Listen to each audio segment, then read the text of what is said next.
السلام عليكم ورحمة الله وبركاته، حبايب قلبي، عاملين ايه؟ يا رب تكونوا بخير وفي احسن حال.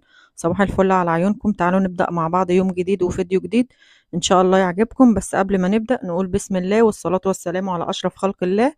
هنعمل مع بعض النهاردة فيديو جديد، طريقة الفراخ الستريبس بطريقة سهلة وبسيطة وبتتبيلة حلوة. يلا مع بعض نشوف المقادير ونشوف هنعمل ايه.